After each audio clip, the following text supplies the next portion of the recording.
Oh, here you go. Go. Good? That's a big fish. Full hand on tail, yeah, looks sick.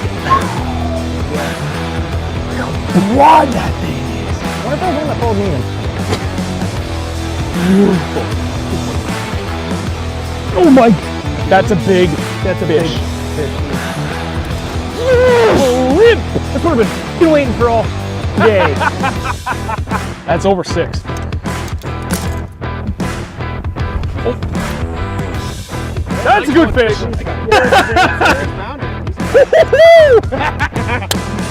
Donkey. That's a heavy spot. Oh my God, please get the net. Please get the net. I got you, buddy.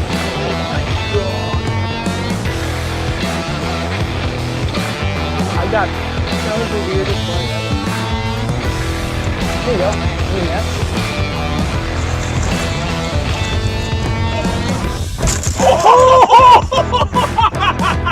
What the? Oh yeah, he's got another 4.5. Oh my God. This might be it. If I can land this fish. Holy sh! 5.06.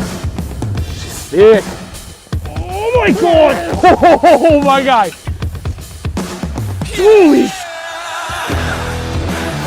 What a beast! Dude, that's it! That's it! 4 pounds smaller. I need a picture. Oh wow!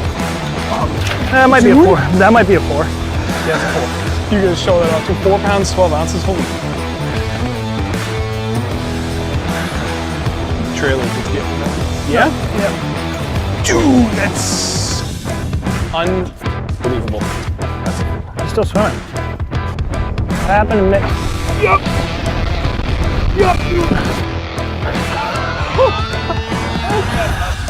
5.3. Sorry for freaking out. My first fish of the year. There we go. That's a big fish. Thank you. Yes, sir. Yes! 4.14 though. Gee. Not too shabby. And here we go. Everybody's in. How are we all doing tonight? Oh, hello, how are there? What do you got there, Andrew? This is a soft bait special. Chill out. It's my new one. I want to move. Oh, never mind. Down to the bottom. That's shiny. Yeah, it's super shiny. Is that the hoog? Yes. It's not a soft body. What are you doing? That's cool. How big was that again? I don't know. It's almost 10. Not bad. It's like 9 3/4. It's not as big as the depths, I don't think. It's got to be close, though. Oh, Ooh, Jesus. that's the Huh? that's Dude, the secret. You just took it off. That's that pro tune. It's almost. Pro tune. Pro tune? Yeah, like.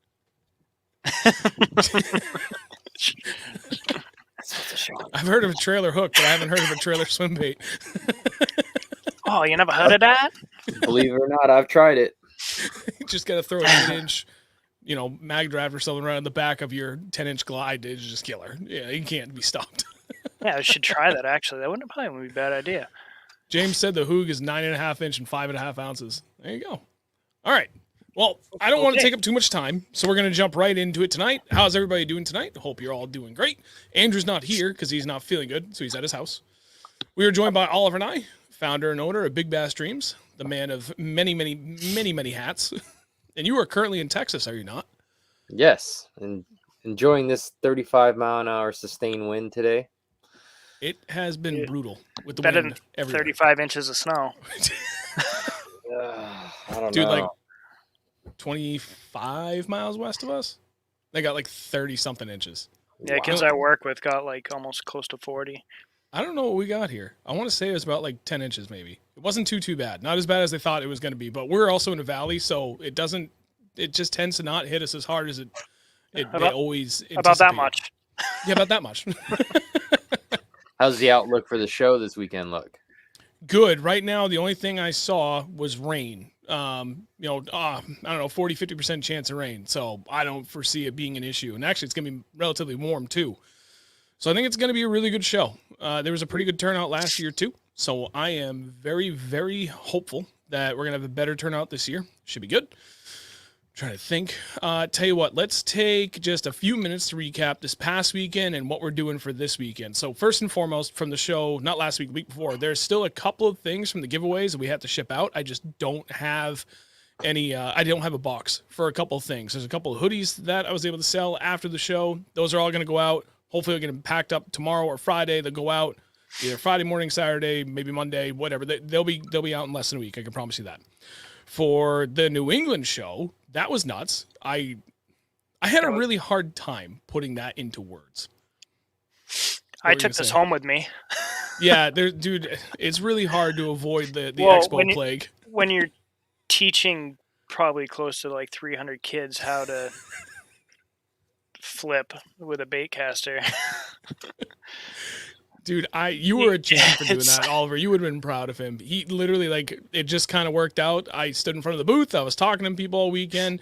My wife was helping out with, like, just handling transactions and stuff when people got to that point. And then Andrew was just, like, locked and loaded on the flipping and pitching boards. And there was, like he said, a couple hundred kids that came through. And I'd look over, like, once an hour, and I'd be sitting here, just angry face on his face, pulling out backlash after backlash. It wasn't that bad. I mean, it was... No, it was really a lot. Wasn't that bad. It was so a this lot, weekend we've got Snoopy and Spider-Man poles. Yes. Yeah, dude, I tell you what, no joke though, next year I'm bringing little rods like that for kids, and I'm going to tie on a light bean bag and say, have at it. I don't care where you chuck that thing. I still got the Barbie one at Ashton's house. I'll have to go down and grab it. We'll have to bring it, because at one point, I forget where you went, and I went over because some kid wanted to try it, and I went to go help. I'm like, all right, here, what, your right hand or left hand? He's like, right hand. So I pick it up, and I'm like, oof, that's a lot of cheddar. Hang on, let me fix this. So I give it to him, and he's like, so how do I do this? I was like, hang on, let me get a rod so I can show you as I explain it. God damn, that one's even worse. Pull that out. So I get that. Another kid comes over. He's like, can I try left hand? Yep, sure. Pick that up. And dude, all four of them were blowing up. I'm like, oh. Bad. That's probably why you left. You saw it. You're like, I'm out. No. I maybe. So, the real short and skinny of the New Hampshire Outdoor Expo this past weekend at the Hampshire Dome, Milford, New Hampshire, was amazing. It was a huge turnout compared to the 2 previous years that we're doing it. So nice. By far the best traffic we've had. I talked to a bunch of vendors. Everybody said they were at least happy or ecstatic with what they saw. Friday was just like a consistent, steady trickle of traffic. So it was never busy, but you were busy the whole time, which was awesome. Saturday was insane. From the moment it opened until probably 5 o'clock, it was just slammed. And then from like 5 to 6:30, it came to a trickle. And then the last half an hour, like usually every show, it just kind of died off. And then Sunday was kind of like Friday. It was just a steady trickle. And actually that trickle went longer during the day than any other expo I've been to. You didn't hear people start packing up until pretty close to 4. Usually it's like 3:30. All of a sudden you hear all the totes coming out and screw guns running, and not until close to 4 o'clock people didn't start doing it. So it was awesome. Heard the first ratcheting of the screw gun at like, I don't know, maybe 4:05. So we're like, ooh, it's time to go. I was like, wait, do I hear people packing up? I looked up, I walked around, everybody's packing up. Look at Andrew and my wife, I'm like, we're done, wrapping up. Yeah, the echo of It was awesome. We sold a ton of apparel. A lot of people came out to say hi, so we thank you all very much for the support. Come on out. It was insane. Really looking forward to next year. There was a lot more vendors there this year, too, so I can't imagine that next year won't be any bigger and better, which is great. Now, on to this weekend, which brings us to this show, and why Oliver's joined us tonight. We have the Northeast Swimbait Expo down in Sturbridge, Mass. at the Sturbridge Hotel and Conference Center, I believe is what it's called. That's this Saturday and Sunday. The Saturday is 10 to 7, and then Sunday is 10 to 5. Myself and Andrew will be there all day, both days, representing Big Bass Dreams and Defiant Fishing. And if there's a little room, maybe we'll bring our apparel down to sling that in the booth as well. We got some T-shirts and hats left. And then one of the other guys for Big Bass Dreams there, Evan Giles, is going to be joining us at least on Saturday all day. And Oliver may or may not have shipped some special goodies for us to show off. Not for sale, but to show off and get you guys hyped for it. Yeah, we'll talk about that at the end. Yes. So that's it. As a recap, I want to try and get this done before 9 o'clock tonight because Andrew's, again, not feeling good and Oliver's a busy man. So let's get to it. We are here to talk about big soft body swim baits in particular for early spring fishing. We're talking cold water tactics. Oliver, Excited. how do you even want to begin with starting this? This is an interesting one because Oh, I know. Visit his Patreon. Well, then there's that. yeah, I've had the pleasure of hanging out with that swimbait community in that northeast portion of the country a few times now. And I just realized it's a hard bait dominant culture. And I get Big it. time. But I also have shown time and time again that I can validate these concepts across different regions of the country. And I know there's a little bit of hesitancy in the community with the big soft bait. I mean, some guys on one end of the spectrum don't even believe those fish will eat them. And I find that interesting because I feel like they're more victims of FOMO. And when I was working in the rat race and limited to fishing Saturdays, Sundays, if I was lucky, I could fish both days on the weekend. I understand the limited amount of time we have on the water. So to take a leap of faith and try something that's different than what you know is proven to work time and time again by your peers and your friends and the local culture, and I'm talking about hard baits here, it's difficult to justify and validate experimenting, especially if you're not seeing success right off the bat. So I can see the hesitancy in that region with the soft bait, but I've also talked to hammers in that region, even at the last Swimbait Expo. A couple of the employees over there at MGC Fishing had found success on the big soft bait, on the Defiant, even specifically up to the 7-pound range. So the accomplishment of targeting those northeast fish with a soft bait has already been proven. And I think it's just a matter of time before it's validated enough in the eyes of that region to make it a part of everybody's arsenal. Because I'm sure most guys' decks are full of hard baits, whether it's like a Pat's Perch or, before that, the MC Slammer was a big deal up there. And glide baits are kind of hit or miss from what I see. But guys love those crankdowns, and they like the walking baits even, talking about stuff kind of like this. Oh, I see that. And when you can see fish being caught on that stuff time and time again, it's kind of an easy decision. It's almost like it's made for you. But the guys that have kind of pushed themselves out of that comfort zone have found some incredible success. And really, throughout the country, when I'm targeting these big fish, when you're coming out of winter, and mind you, it's different where you guys are. Like, you guys have a true hard winter. So you're dealing with literally a different subspecies of largemouth bass that behaves differently. But I don't see how that early window, and for us, it's like that 55 to 60 degree temp range holding for several days. And whether it's 42 to 46 or whatever it may be in your region, there's going to be a temp range where that soft bait really excels at drawing the biggest bite. You may not get as much engagement as you would with a hard bait, but the biggest fish tend to fall victim to a soft bait. And that's due to the non-mechanical nature. It doesn't have any weird noises coming from it. It doesn't have rattles. It's just It fluid. doesn't clack against itself. The troubles and the split rings aren't banging against a hard ABS or wood or polyurethane body.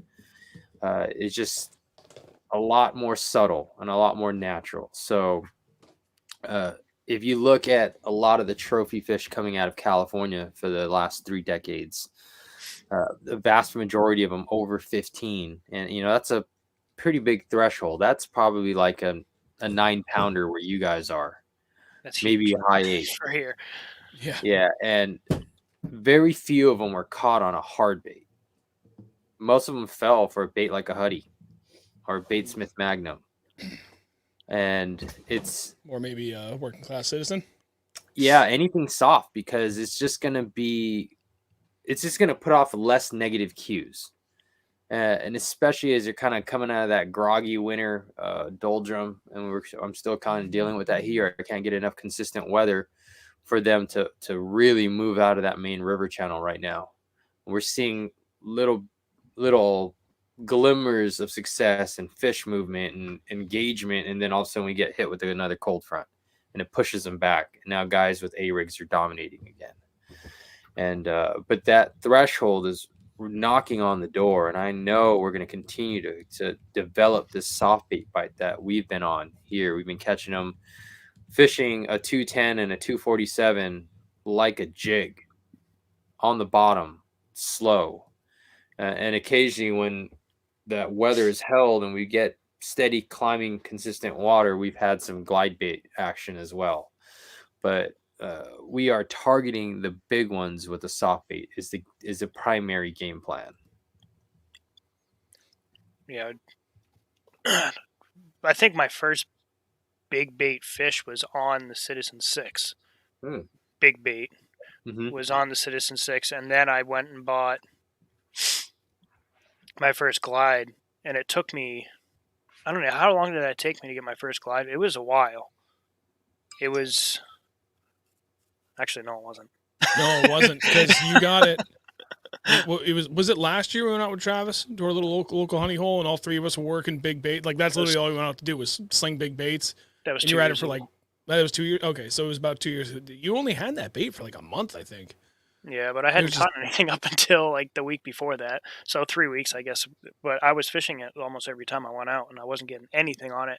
I must have just been fishing the wrong areas because I just wasn't thinking. I was like, oh, they'll see it from way over there or whatever. So I'd slinging it, and then I was like, wait a minute, I'm actually going to go out and actually target different areas. And then I got bit on it, and I was like, oh, cool, that's actually really sick. So then I started working that glide bait like it was working almost like anywhere where I would work like a chatterbait or spinnerbait or anything. Started getting bit in those areas. So it was like perfect. So then I picked up, you gave me the Citizen 6. Yep. And I was like, I don't really want to fish this. Like, I don't want to swim it. I don't think I'm going to get bit swimming it. So then we're just like, all right, well, let's fish it like a jig. And I think it was that night at, well, I can't say it, but home base. And I got my first bite on it. And it hit it hard. And it was the sickest bite ever. It was just like a magnum jig bite. And it was, oh man, it was so sick. So, and then I just kind of, we threw those a lot after that. A lot. We caught quite a few fish on it, and almost all of them were fishing it like a jig. But this is also middle of the summer. Right. So I'm not sure how much it would have differed, this time of the year where we're talking kind of ice out, or at least high 30s, low 40s, and we're going to progress towards spring here. But Oliver, go ahead. I can see the gears turning.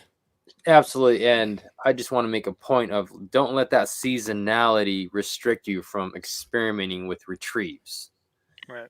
Because I caught them burning baits, maybe not for an entire cast, but at some portion of my retrieve and presentation, burning that bait when it's cold as hell, or imparting some kind of erratic action to potentially trigger bites.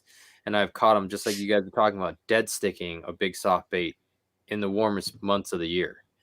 So one thing that we've been focusing on these training sessions I've been doing with my clients is to keep an open mind and always experiment, especially with the soft bait.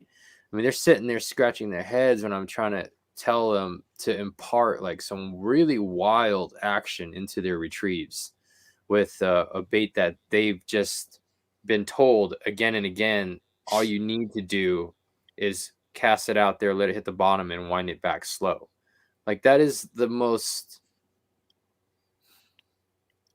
what's the term I'm looking for here? Boring. Narrow-minded, which isn't necessarily a bad thing. Those are definitely applicable. Short-sighted, I feel, approach to an entire genre of lure.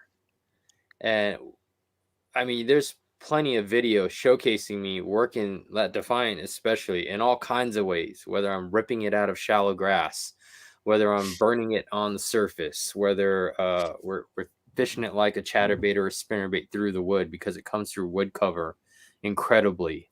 And really, it's only limited by your imagination.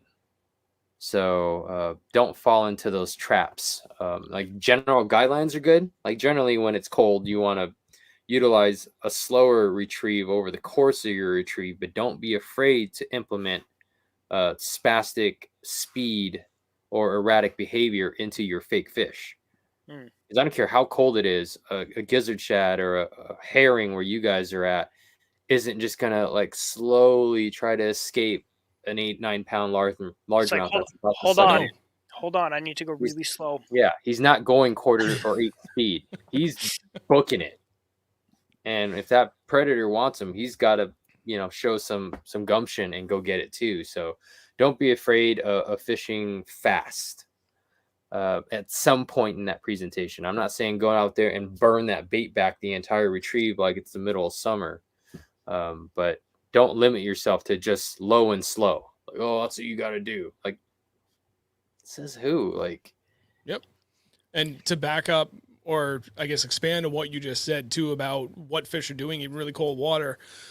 Since we got Active Target back in November, and we've been using the hell out of it, in the sense of I'm still not going out there and targeting individual fish, but I am using it to verify what I think should be happening. But the one thing that we really noticed, bass and bait fish, like we've been out in 37-degree water, fishing open water and big deep open water, dude, those fish move around a lot. Even in that really cold water, I mean, just about as cold as you can get before you start getting skim ice, they move around a lot more than we ever gave them credit for. And it's just like constant. And they're either fast, just not moving, or they're zooming. It was eye-opening to have this set up in the winter to really see like what exactly is going on down there in this really cold water. And it was just enlightening to see just how active they were and the speeds that they were displaying is. It's like us having to warm up, and you like kind of do jumping jacks or something. You warm up. They got to swim around to like warm up after a while or something. That's good perspective. It's weird. No, it makes sense. All right. Well, makes sense to me. I don't know. You know what?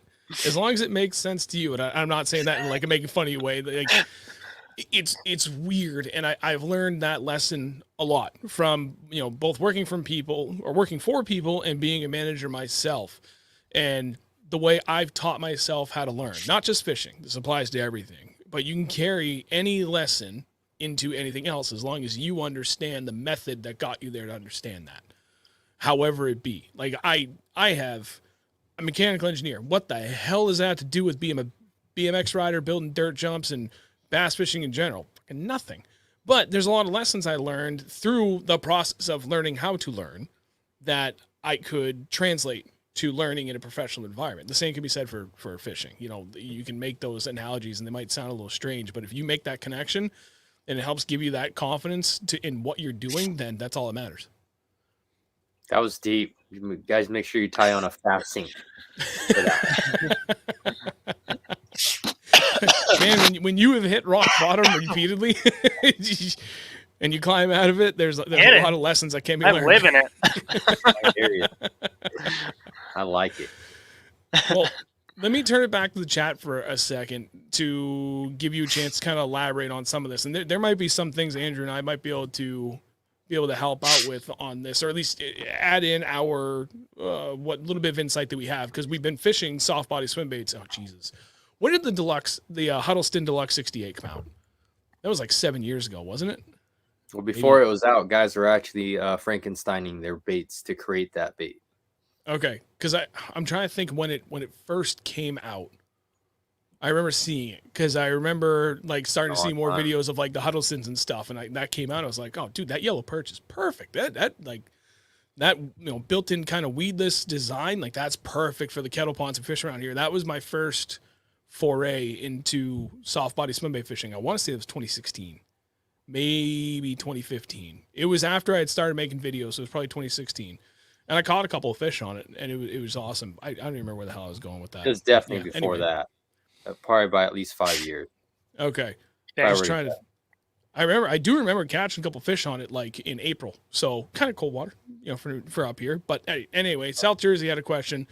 Oliver, if you're getting no engagement on 8 to 10 inch soft baits in the colder water temps, why could that be? I'm still trying to target high percentage spots from the bank. First of all, shout out to South Jersey Fisherman. He's always active on our stuff too. So appreciate him tuning in and supporting a fellow Big Bass Streams live stream here. And that's a great question. And this is something this is a choice I give a lot of clients, especially when I got 2 in the boat.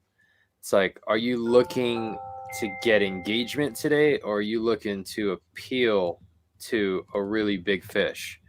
And the difference between an 8 and 10 inch bait is like fourfold sometimes. Like you're going to get 4 times as many bites on an 8 inch versus a 10 inch. Because as you go up in size, you just start kind of eliminating a class of fish. And you see an even bigger jump probably from that 6 to 8 inch range. So every time you jump up in range, you're appealing to a smaller population of fish that are actually willing and capable of engaging a prey item that big. And when I tell somebody that if they're going to pick up the 8 inch bait, a small one on that would probably be 3 or 4 pounds. But if they pick up the 10 inch bait, a small one on that would probably be 5 or 6 pounds. Like that's pretty drastic difference. And your average fish on those 2 size baits tends to skew much heavier on the 10 inch bait, because I mean that's a good size bait. Yeah, it is. And obviously there's always exceptions to the rule. Like a lot of us have caught dinks, like 10 inch 12 inch fish on a 10 inch bait. So that does occur, but it's definitely not the norm. So as you really jump in and commit to the larger sizes, you just got to understand you're not going to get nearly as many bites. And you can see that with a glide bait, especially. You could take a line of glide baits that are identical across the line, like the Gancraft jointed claw. If you start with a 148, which is like jerkbait size, you can catch a ton of fish on that. You can have a lot of fish come up and engage with it. And then you can jump up to the 178, which doesn't seem like 30 millimeters in length or 3 centimeters is that big of a deal. But you're going to see the numbers of bites decrease, but that average go up some by a couple pounds. And then you can take the next step to the 230. Now you're talking a 9 inch bait. And that's probably going to cut that engagement level probably by a third to half on average. And these are just kind of rough baseline numbers. It's not some kind of scientific formula that's going to hold true, but this is just based off of observation and experience. And then you jump to the 303, and unless you're Andrew, you're probably not going to see fish following and trying to nip at it on the first time you throw that bait, because now you're talking what is that thing, Andrew, like 12 inches? It's 12 inches. I think it's, I forget how many ounces it is, like 6.5 or 7 ounces, maybe 8. Oh, it's actually heavier than that. Maybe 8 ounces.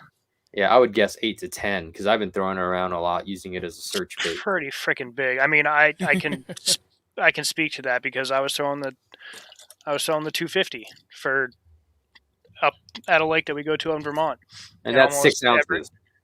Every like third cast I'd have like 1, 2, maybe 3 fish falling in, and they're all big, like between 4 and 7 pounds. And I threw the 303. Nothing. I mean, I think I had one follower once, and that's it. I don't even know how big the fish was. I barely even saw it, if it was even a fish. But it's going to be hard to get a fish on that big bait. On a a small one on that thing would probably be 7-8 pounds. Right. Yeah. That's why he got it, because that's the only goal he has right now is an 8-pounder. That's right. 8 plus, yeah. Which we kind of did the math last week, and I think I may have caught an 8 or a 9-pounder already, but we couldn't tell. We can't tell. No, because I didn't have your a scale with you. But it was the same fish that I had caught the year before previously at 7.7, and this was during the spawn. She was full. Just before laying eggs, and she was full, big. Like giant. We still have that video up from when you caught it when it was 7 pounds 7 ounces, and it was big, but it was proportional. So you can tell it's just a big fish, but she was proportional. She wasn't really filled out yet. And then when he caught that the second time, we were talking about months after. He's like, dude, I think that's the same fish. So I pulled him up on Photoshop, and I'm like overlaying, and I'm playing a little opacity, and I'm like, no, that's literally the same fish. Like scales lined up perfect. All the patterns, whatever, that's what I meant. Yeah. The lateral line. It was, I think you did catch it when she was low 8s, to be honest. That's cool. Yeah, I don't know. But talk English. Speak to what you were talking about. Right. That 10-inch bait definitely does attract a lot of fish and has a lot of followers, but moving up even 2 inches is kind of dropped off even all those fish. And it's just trying to find those certain areas where those bigger fish are it's not easy up here. No. Yeah, I have a nice like comfort zone, and that's like 9 to 11 inches. I feel is a really good size range to appeal to both numbers of quality fish and like most of the country. I'm talking 7-8 pounders plus, but still appeal to the truly big fish in the system. And that could be teeners or 11s and 12s, just depending on the fishery. And anything bigger than that it represents a lot of effort for not as much reward. And my confidence goes way down once I get over that 12 to 13 inch mark. It's like, yeah. And really, my hookup to landing ratio on a bait in excess of 8 ounces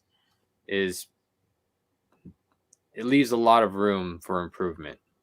Now you're talking about a really big, large profile bait that they can use to leverage those treble hooks out of their face. Right. Yep. And it's important to be able to hook those fish and keep them hooked. Right. Well, it does. So that's where if you're throwing a bigger bait, say like the Defiant 210 that has the whole line through, that does help immensely, does it not?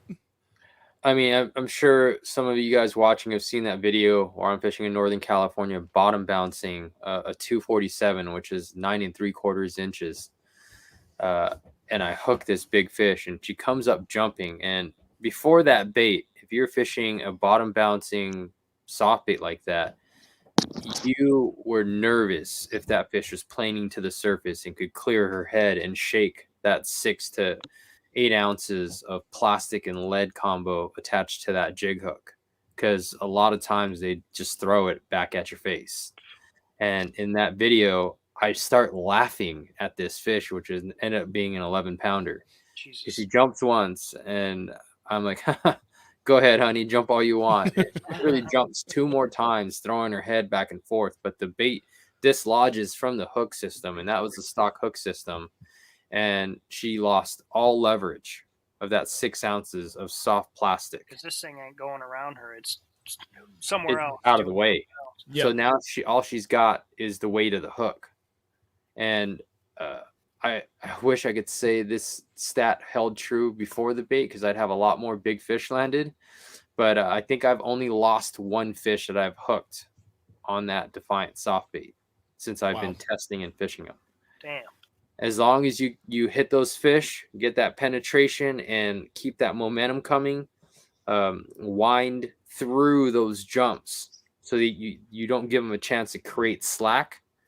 They don't have that added benefit of the 4 ounces in a 210 or the 6 ounces 7 with the fast sink to use against you anymore. Don't allow them. I mean, that's huge. Put their head where they want to put it. Yeah, and you can see that being validated on Barramundi when I took it down under. And you want to talk about a violent fish that puts tackle to the test. These fish don't have teeth, but you have to have 100-pound fluorocarbon leader to keep them from chafing you off, because they eat a bait so freaking hard. Jeez. And then they jump like a smallie and shake their heads more violently than anything I've ever experienced. And they couldn't shake that 247 because once again, they'd throw it up the line. Yeah, those things are huge too. And I mean, think of a fish that got as big as a striper in very many ways is like a striper. It's a saltwater fish that can move inland to spawn. So they also stock them in what they call dams, which are just reservoirs throughout northern Australia. There's a place in Florida you can get them too. And it's like a farm pond. That's what I've heard. Yeah. Don't do it.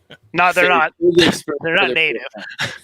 No, yeah, that's like catching a peacock bass out of a freaking sewer. Like, come on, man. Don't do that. Don't do that to yourself. Don't cheat yourself from that experience. And it jumps like a smallmouth and lives where largemouth like to. Like, we were catching them in 1 foot to 5 feet of water in grass. Damn. And that question from 3D Fishing, how would you rig a Defiant 210? Well, I could save you all 40 minutes of our lives and just Google search or YouTube search rigging a Defiant swimbait. And there's a very detailed video with validated fish catches showcasing concepts in action. Is it the My Favorite Soft Swim Bait video, Defiant Yep. 247 and 210s? That's All the right, one. babies, I got you. Yep. Share, copy link. Take a look at drop that. it in the And chat. one of the strengths of that baits is like, man, I've continued to come up with unique rigging options on that bait.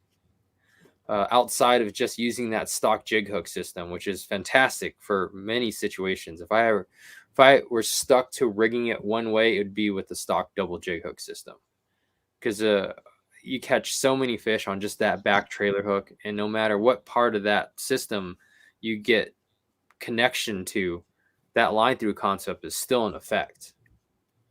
And I don't remember if I talked about like free floating the treble hook off the nose in that video, but maybe we'll save that for a future episode. But that proved very effective for headshot fish. So fish I understand. I get it. Pike and muskies especially, or big pickerel, which are all awesome fish if you guys are actually rigged up for them, and they're not stealing your pretty little baits, so you guys don't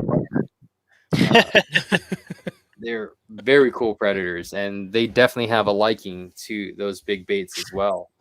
And don't be afraid of them. I mean, I went down the musky rabbit hole for 3 years, and people were always, oh man, I'm not going to throw a $60 or $100 soft bait at these toothy fish. And I'm like, why not? You guys waste more money than that on gas towing to the ramp, and you still don't catch shit with your Medusas and bucktails. So, I mean, what's the issue here? And I would make a point of not repairing these baits, and I'd catch 5, 10, 15, 20, 25 fish on a bait, just completely lacerated, barely any paint left, all easily repairable with Mended. But I would just leave it be just to prove a point to people. Like, dude, I don't know, maybe it swims even better now because it's got all these little Pro-Tune action cuts in it. Pro-Tune action. Like, stop fishing scared. I was terrified to throw the 303, and you know what this dude told me? Don't be a bitch. So I threw it the next day when we went out. Yeah. And really, it's going to be hard for them to get enough of that bait down their gullet to actually make contact with your line. In my experience, I've caught several dozen muskies now, and not a single one actually made contact with my leader. Right. Yeah. I don't think I've had any pike really go after my stuff at all. I have. I had a 7-inch perch from Real Prey Swimbaits, and I loved it. The thing was cool. It was fun to throw. Yeah, literally that, but a yellow perch. And I was fishing up in Vermont, which is full of all sorts of toothy critters, but especially pike, and they get big pike up in Vermont. And I was fishing a bridge, and there's some really, really good rocks under there. And we were there not too long before this trip, and we'd caught a couple of really good fish under there. Conditions were the same. I'm like, yeah, what the hell? Give it a shot. I don't know. It was like second or third cast. I just felt like a solid thump. I'm like, yeah, and I set the hook and literally zero resistance. Just it's like, yep, there that one goes. See ya, bye. Yeah. Pike. So big pike are cool. Big pike are cool when we land them, which is rare. And you know what? The biggest now I've caught, what did we figure that was? Like 37, 38, or 36 inches? 36, the one on 38. Champlain up? Yeah. The one Good we one, caught yeah. with the kids? Yeah, when we were up there with you guys for the Candlewood camp, and it was our first day. We trailered down with you to Mallets, and we went we went out and like north and west to that first major point. It drops off fast down to 35 feet. And we were trying to put the kids on smallmouth, so I was like, well, let's just take a look. And we saw something even on the 360. We're like, dude, that's big. And I just happened to have my jig already out there, and then 3 seconds later, I felt foam put them in like, I think we're in like 38 feet of water. I'm like, instantly my brain's going big smallmouth, and I set the hook like my life depended upon it. And just straight 15-pound fluorocarbon, and I pulled up that, whatever it was, 36 to 38-inch pike. And to this day, I still have no effing idea how I caught that fish, because it swallowed that jig. It was like, 2 or 3 inches of line in its mouth, and I set the hook again hard. We landed it. I was even able to pop the jig out. So, yeah, when they get that big, that's cool. Alec did have a really, really good question, which I'm really curious to hear what your insight is on this as well. I know the stream is focusing on soft body, but what would you recommend for tackle storage for big baits, especially glides, but also big soft bodies? And first, I want to hear you guys pronounce his last name correctly. Alec. Paul. I've never actually said it. You know, Plotnikowicz. Paul, this shit I talk about you. Did I do it? Plotnikowicz? Alec, help me out. Plotnikowicz. That's my guess. Official. Final answer. Oh, man. Well, there's a couple options. For me, I got a hard no on that. So many baits that it can be problematic to store them all neatly, like independently, like some of the collectors do, or they're worried about like scratching their baits and diminishing their resale value or something. I don't know. But I use 2 hard box styles, and that's like that big open deep style that I just cram full of bait so they don't move. And then I use the same box with the 4 built-in dividers in them if I need some kind of level separation. And I've also been using the Bait Sanity lure wraps for like individual storage. Yep. That I can then like even throw in these Bass Mafia money bags, so I can like stack multiple Bait Sanity wraps in this. So it kind of keeps them all in one place, but I can just open it up and pull out like a specific glide that I need. That's been working out pretty good for me this year, and this is kind of new. And then on the soft bait side, it depends what it is. Now, I do have so many of these Defiants that keeping them in the box becomes a storage problem. But if you only have a couple of them, I definitely recommend keeping them in that foam insert. Because if you let them like bake out in the heat anywhere, they, along with every other soft bait, and this includes like big boot tail baits like the Cast Prodigy or that Working Class Zero or anything soft, like try to store them in the original packaging, especially if you don't have them in mass. Because like I have so many of these, I'll just put them in that big open box and try to my best to alternate, like stack them to just minimize like the warping and the bending. Yeah, you just want to keep them as straight as possible. You can always boil them and reset them and hang them to fix baits, but it's better to prevent that damage and have to go back and repair it unless you guys are really that bored and want to sit there and you're boiling soft baits. Other than that, I use like some of those big lure wraps for like the really big glide baits, like the 303. I got them all in a big Nomad briefcase wrap, which is super sick. It's in the boat. I wish I can grab it. Well, I know what you're talking about. One of my buddies has one of those. I'm pretty sure, Andrew, that Nate has something like that. That thing's sure does too. Yep. Can you guys call him Nasty Nate from now on? We can. He's a nasty dude. Yeah. But yeah, it's designed for like the big saltwater hard baits that Nomad makes, but it fits big glide bait beautifully. So funny. I'm laughing at Nate. He just chimed right in. I had what? No, the question, Nate, is not what you had. What didn't you have? Anyway. Okay. All right. I like it. I'm gonna say good enough on your answer for the because dude, there's so many questions. I want to try and give everybody a fair shot because there's some good ones, and I really like this one from Sean Place. When setting the hook on fish with soft plastic bait, do you drop the rod and wait for them to swim off the bait, or do you swing on them right away? I want to answer this first from personal experience. For the few fish I've caught on big soft bodies, like the working class citizen, the working class 0, citizen 6 and 7, and the couple of HUD bites that I've got on the Deluxe 68s, the Beast Coast Creep 6.5 inch, I have had much more success just waiting a half a second. And what really helped me was talking to the Swimbait scrutiny guys, because it's so soft. Like the fish tend to not automatically reject it as like foreign object. They just they feel it, squishy like a regular fish, a real fish. So they just kind of chomp and they kind of work their way down the bait if it's something bigger. So every single soft body swimbait fish I have myself weighted kind of like a frog bite hook set. I give it a second or two. And then I set the hook, and I've had much more success doing it that way with a lot less lost fish than immediately swinging on them. But that's just my personal experience with what I've done with the limited, soft body swim bait fishing I've done. Yes. Now, I feel like a little under the weather. Now, I've had a lot of experience with the big soft baits, and there was a long time where I didn't use any scent, and quite a bit of time where I did use some scent. I will say when I use scent, they seem to not spit it, sometimes ever. I've had to reach down into their stomachs to pull out a 9.5 inch bait out of it. Didn't happen without scent.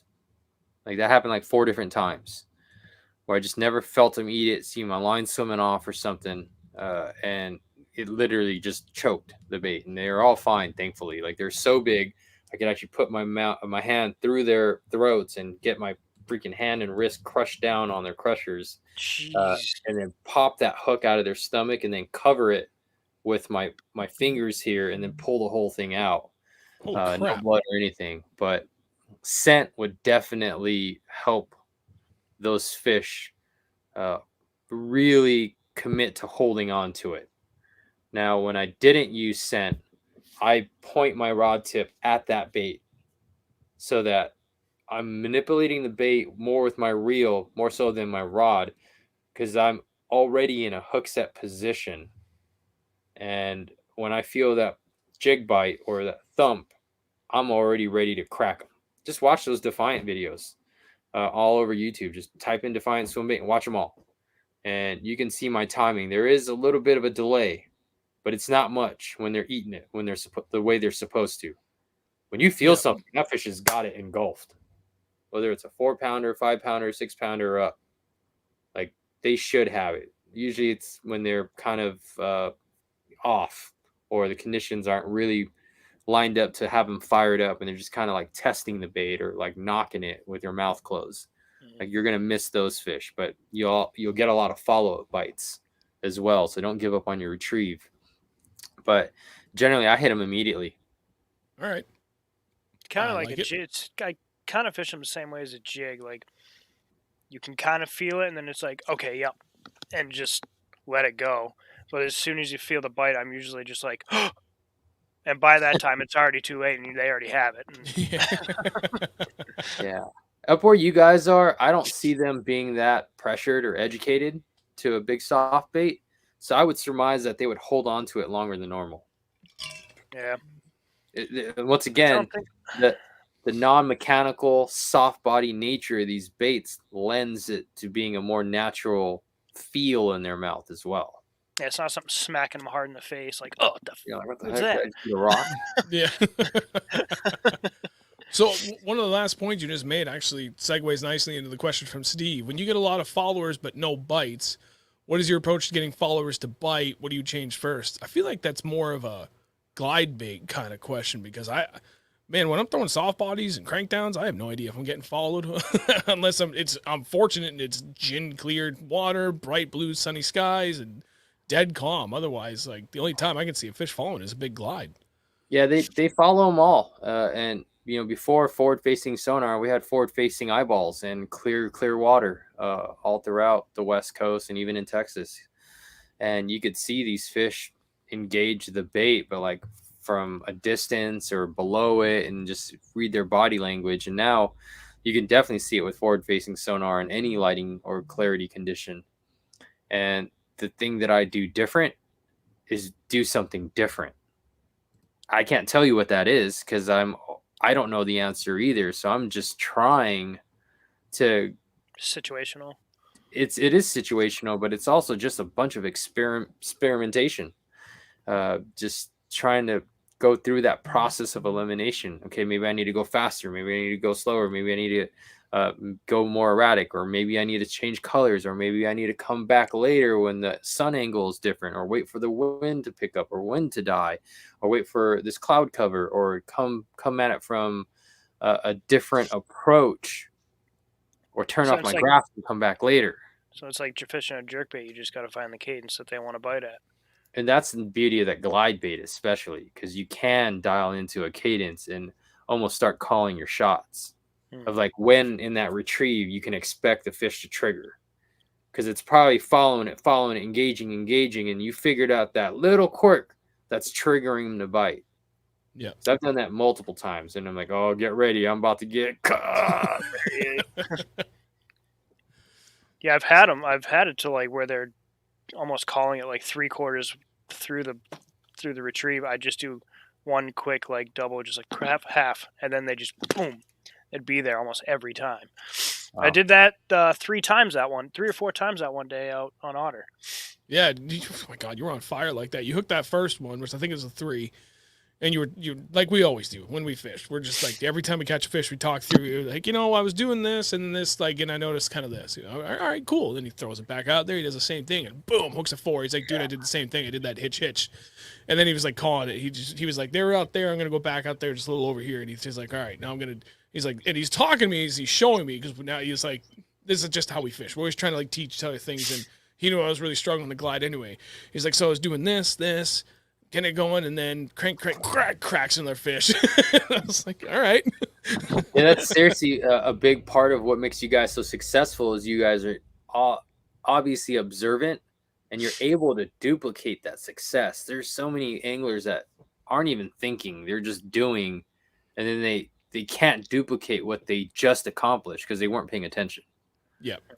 And I think jerkbait fishing really taught me that. Is to like pay attention to that rhythm and that cadence, and at what point in my presentation did I trigger a bite.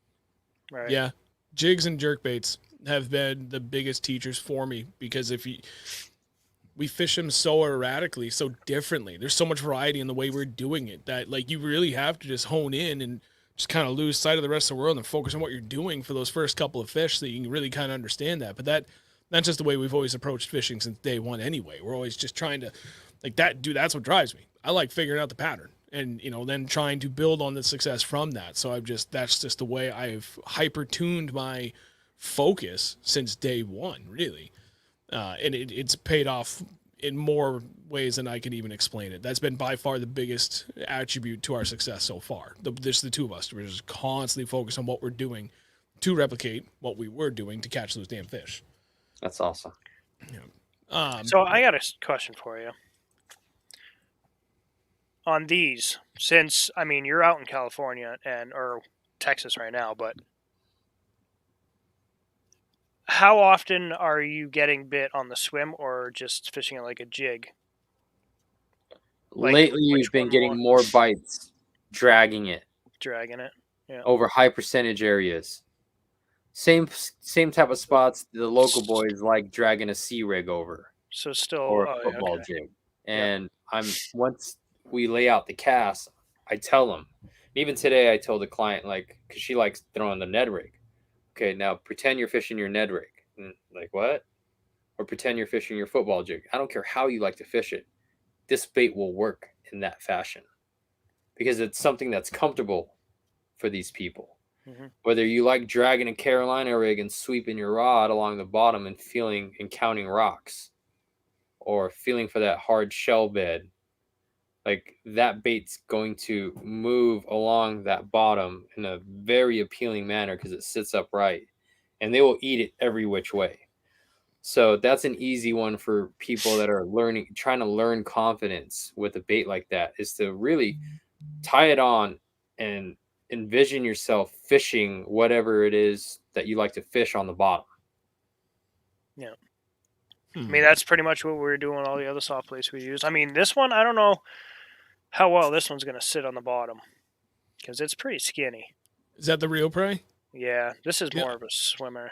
Yeah, and because the way he's got it weighted, you're very much right. It's definitely more of a swimmer than is a bottom dragger. And I only know that, one, through experience now from playing around with a lot of those, and two, because I had that exact same bait. And I tried doing that. Like anytime I pick up a new bait like that, I'll just get up shallow, launch the boat, look down. Oh, yeah, it's nice and clear and clean here. I can see bottom, no problem, 2-3 feet of water, whatever. I'll throw it right out beside the boat, just see what it's going to do when it hits the bottom. And I'm going to fish it like a lipless. Understand it from there. Now you're talking. Dude. No joke though, that would probably work really well with that in the places we're going. You need to throw that where we're going Monday. Okay. I already know, like, Oliver's got me all hyped because I specifically bought a couple of soft body swim baits for this spring all year long anyway, but a couple of them I have in mind that I have a really good feeling that could produce a couple of bites right now. And I can promise you right now, I'm definitely throwing 2 different ones when we go out this Monday. I'll have jig and jerk bait anyway. Once I get a couple fish in the boat, I'm going to pick up that big swim bait and see what I can't get done. And a glide, of course. I can't not throw a glide now. I have so many goddamn glides right now. I know. I bought another Gangcraft at the New Hampshire show this weekend. Well, what is it? The Gangcraft 230? Or is it 210? 230. 230. That Okay, was I had it right. 230, yeah. And it was from a local guy, Stoneman Lures and Son. Stoneman and Sons Lures. So he just does a bunch of custom paints, and he had one that was like this, like kind of off-white, like bone white, but glossy finish, and almost has like a really subtle blue sheen to it. And I've been looking for a white glide, and I know that bait. I'm familiar with it now from buying the one I got from you, Oliver. I really like it. I like what it can do. And then, the fact it was a guy I know, he's a wicked nice guy. I was like, that was an easy decision. So I snagged that. That was a good idea. Yeah. All right. We're getting close to 9. I wanted to try and get through. Let's go lightning round here. We got a bunch of questions, but Nate's got a really good one. Consider the paddle tail soft baits to boot tail more or less usable in colder water temps, or which bait has a higher success rate for you guys? Ooh.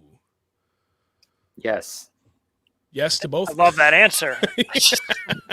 People are always looking for absolute answers, and there are none in fishing. And Damn I've right. done really well with boot tails in frigid water. I've done well with that Defiant in hot water. And I've heard other people in the past like set these crazy like absolute rules, and I'm just like, what? Like, I also catch walleyes on top water, like big ones. That's Not sick. ever targeting them, but it's something that doesn't happen, but it happens. So don't get sucked into that. No. There wouldn't be 15 different swim bait, big bait setups on my deck if I knew all of these absolute like plug and play solutions. I don't know on any given day. That's why I have 15 literal options on the deck of the Dream Machine to continue to probe and let those fish tell us what they want to respond to. And that could be a boot tail on the coldest day of the week or whatever. You don't know until you try, and you can gauge the interest level of those fish, whether it's interested in it at all. Right. That'll tell you to put it down. One, to elaborate on that from my perspective, what I'm thinking about here is kind of like most any other bait in the sense that you need to understand what kind of mood they're in first. And then from there, you get a good idea as to what you're looking at for cadence, how fast you can move it or how slow you have to move it, where they are relative in the water column, and let that dictate it. But then now you go that next step, and not all plastics are created equal. There are some plastic formulations that do a lot better in colder water than others.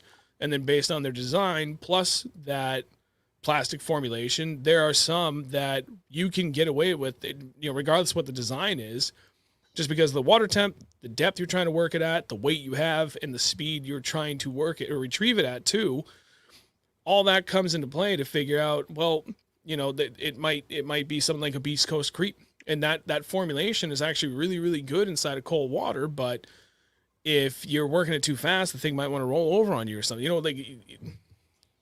Elaborating on what Oliver just said, there's a lot more that goes into it. And you need to understand first and foremost the strengths and weaknesses of all of the baits that you have at your disposal, and especially at what speeds those baits can do it. And then from there, you can kind of get closer to that right answer. You know, it's no different than working suspending jerk baits for how fast or slow they rise or sink. You know, at different times of the year. There's sometimes they want you to suspending jerk bait and you can work it pretty fast, but you may have some that if you work it too fast, it just kind of blows out or dives a little bit too deep on you, and the damn thing, you know, floats like a cork. There's a lot of variables that go into it.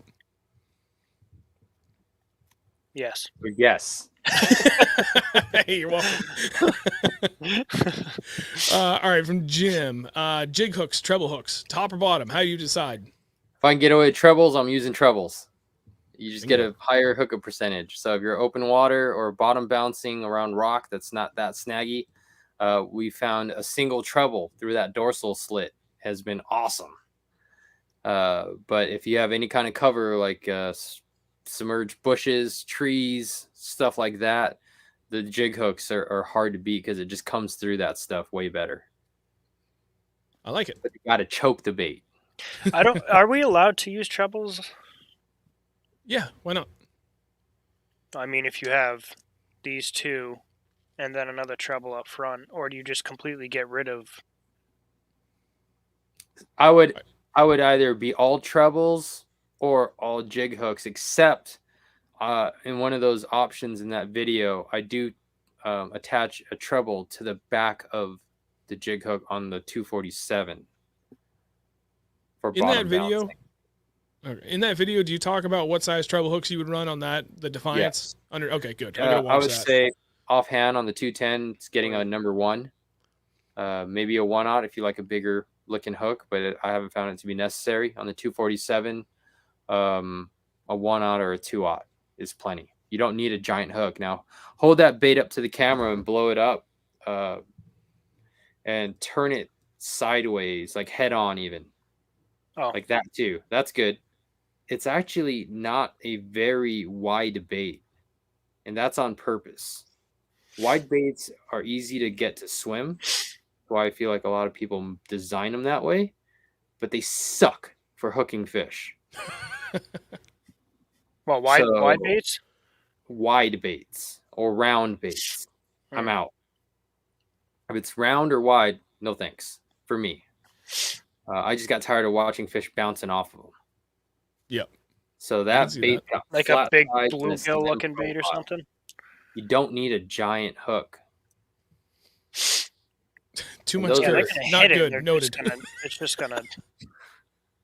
Oh Jesus! Yeah, that's sharp, huh? Yeah. Yeah, really sharp. I already stabbed myself with my own multiple times.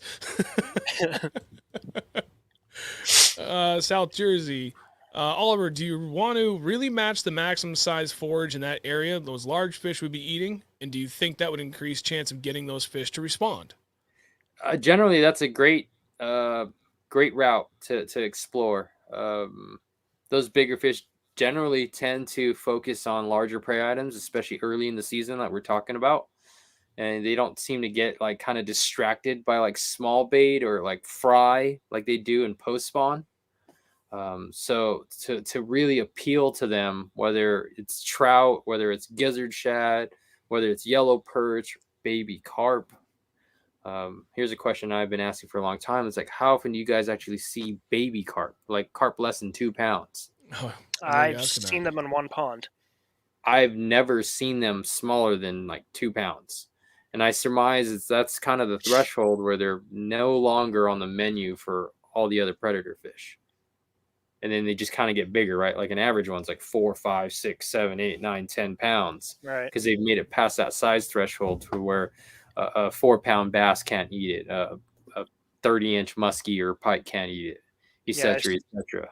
I saw a bunch of like 10 to 12-inch at this one pond that's kind of near where me and Sean live.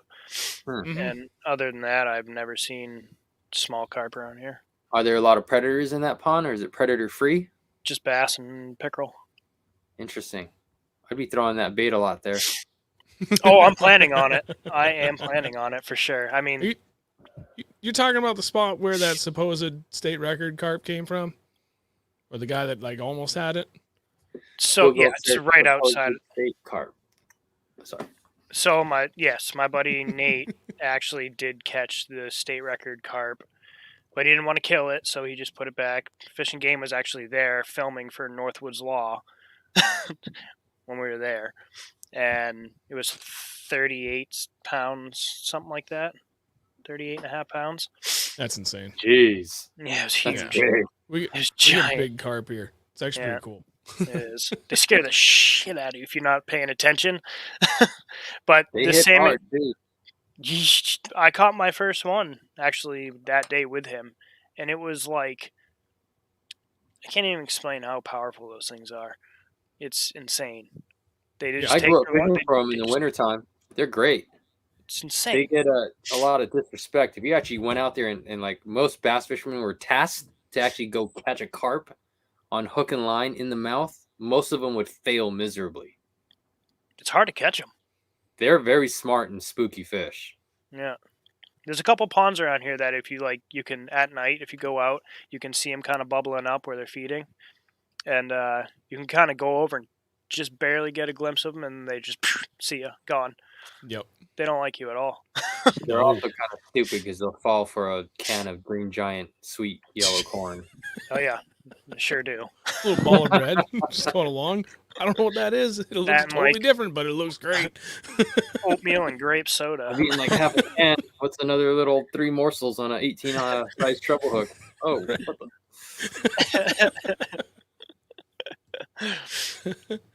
the 603 Livin did ask, what action, weight, and rod size should you be using for those large soft baits? That's going to be a loaded question. It depends on the weight of Man. the bait you're throwing. Let me save you another 40 minutes of your life. Google search Oliver Ngy's 2023 swimbait setups. There you go. Bam. Easy peasy. Let me hide that one. There was, I thought I saw one more. I want to make sure. We're getting really close to the end of the chat here. Oh, there we go. Joey, being from New Hampshire, would smaller profile soft baits work better, like the 6-inch HUDs versus the bigger 8 to 10-inch models? I want to hear this before I speak. I mean, you're probably going to get more bites on the 6 than the 8 to 10, but why not It throw depends it what your goal is. to the 10? Bingo. You just want to catch a fish on a swim bait. The 6 is the like no holds barred choice by far. But if you're looking for the right fish, that 8 to 10-inch model's the jam. Yes, Yeah, so I need a 10-inch bait now. my turn. Yes. So I need how big is 247? How long is that? It's 9 3/4 inches. So it's almost 10 inches. All right. Yeah, Yeah. I want to get one. I think I got the 210s. I rainbow got the trout 210. and the bass.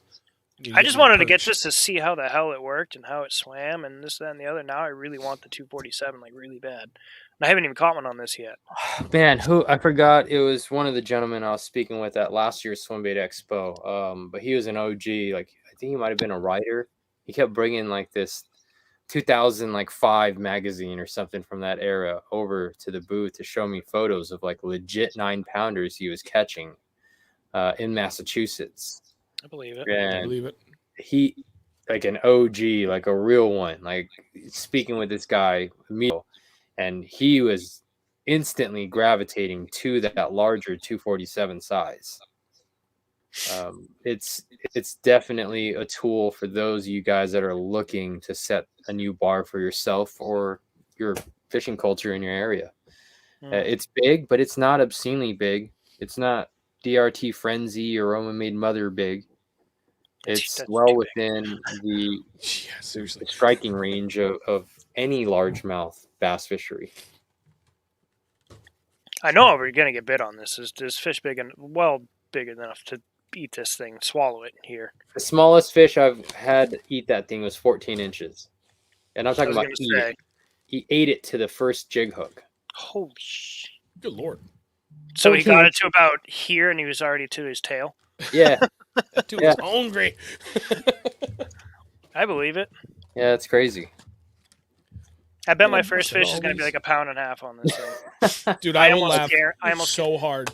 Dude, you remember the smallest fish I caught on this thing?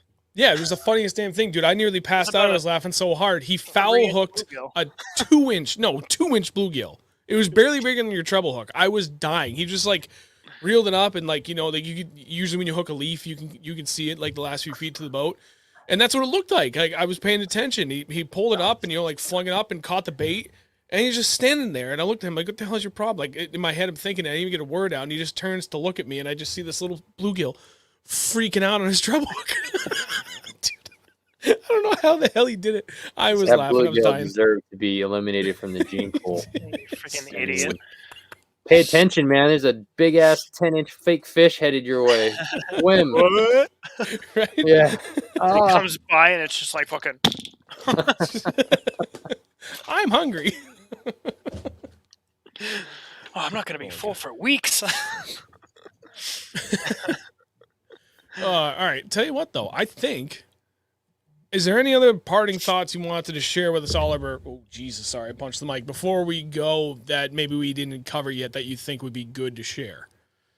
Man, just have faith in yourselves, guys. It's not rocket science. The technology and these big baits have come so far.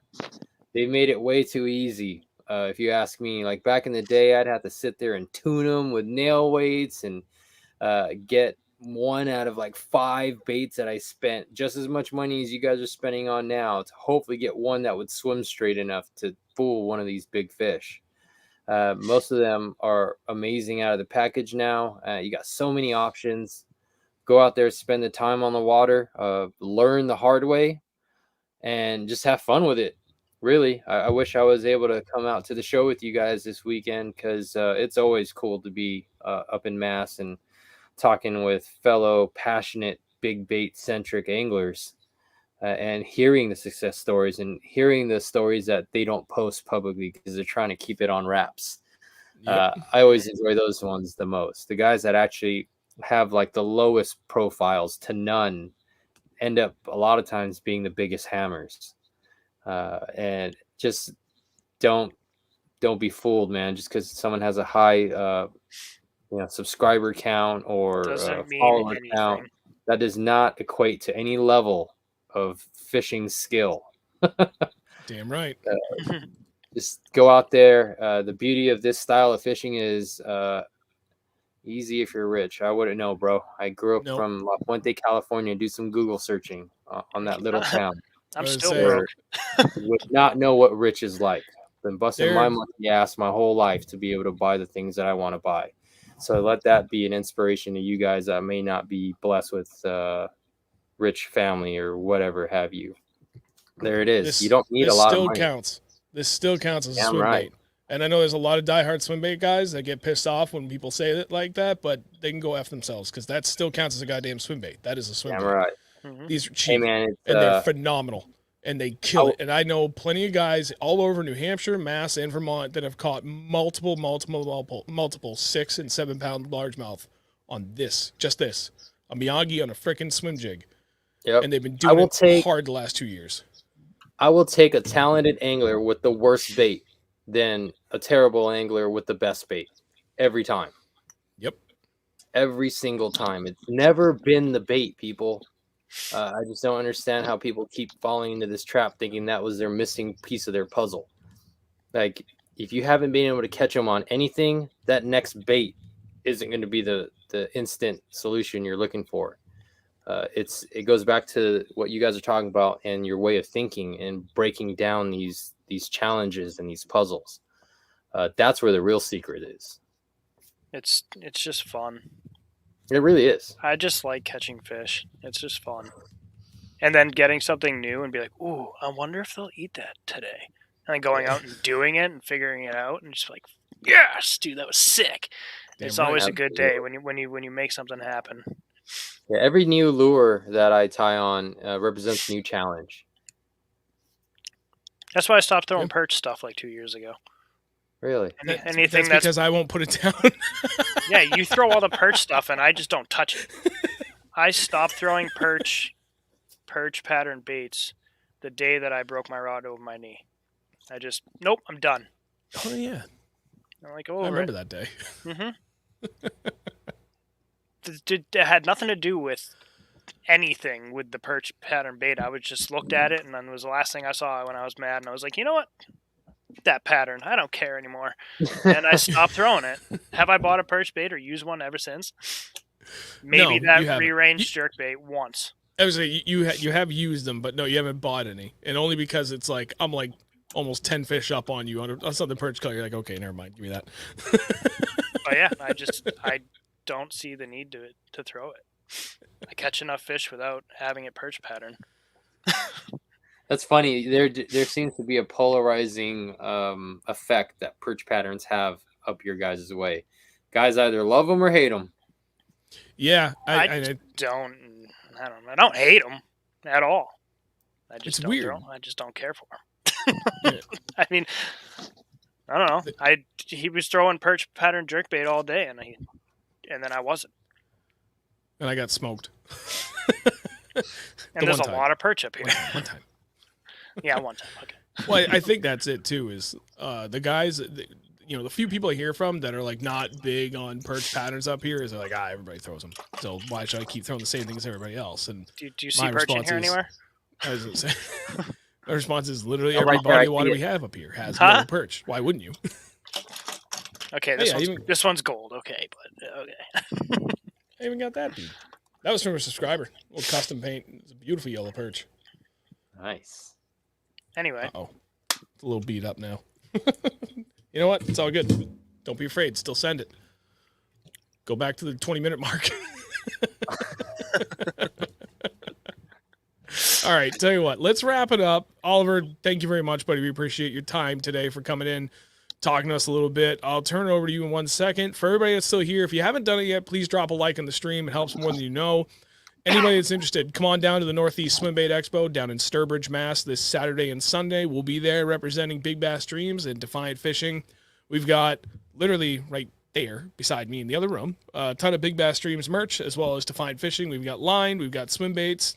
We might have our own T-shirts there for Reel Nothern Bass stuff down there if we can fit it in there. You guys just come down and sell it out. Come on. Dude, seriously. Help us out here. There's going to be a lot of stuff. And not just them. There's going to be like Douglas Rod's going to be there, MGC Fishing, which they have every freaking company you could possibly imagine that you want to get stuff from. They're very, very much more hard bait focused for a lot of what they tend to bring. There's some soft bait stuff, but it's mostly hard bait stuff. Trying to think who else is going to be there. Sherpa Pasong there. He's going to be with Sherpa Swimbaits. I think Lanciotti is going to be there. Psycho Gills. Oh boy, Nate, you might be here. You probably know better than I do. I can't remember now. Everybody's going to be there. Go ahead, go to the Northeast Swimbait Expo website. You can see everybody that's going to be there this weekend, and you can see Andrew and I's smiling mugs right there on the home page with our little pretty banner, which is a hell of a surprise to see today, which is awesome. Pfeiffer. High five. Hey. She's like, well, what? Because I know these two voices. They give me really good head scratches. I love you. I miss you. But all right, a normal-sized dog. I know. Almost. All right, Oliver, floor is yours, buddy. Tell everybody anything you want to share, and we'll wrap it up after that. Man, I know you guys are coming out of a long winter, so have fun with that pre-spawn bite and just go for it. Send it. What do you got to lose? Tie on a bait bigger than you normally would, maybe even a soft one, and just go see for yourself whether or not those Northeast fish will eat a big soft bait. I'm telling you, they do. They will. Damn right. Yep. Swing hard, have fun, and enjoy yourselves. Enjoy the show. Once again, bummed I can't make it this year, but maybe next year we can talk Dan into making them earlier to where I'm not missing anything. Yeah. We can make a return trip. There you go. That'd be sick. Sweet. Yeah. All right, Andrew, I'm going to make you bigger so you can do your thing. Sheesh. Something quick. Front and center. All right. We will see you guys next week at 8 p.m. like always at youtube.com/ReelNorthernBass. And we love you. Bye, Fife, if you're listening. Bye, Fife. All right, later, guys. Have a good night, everybody.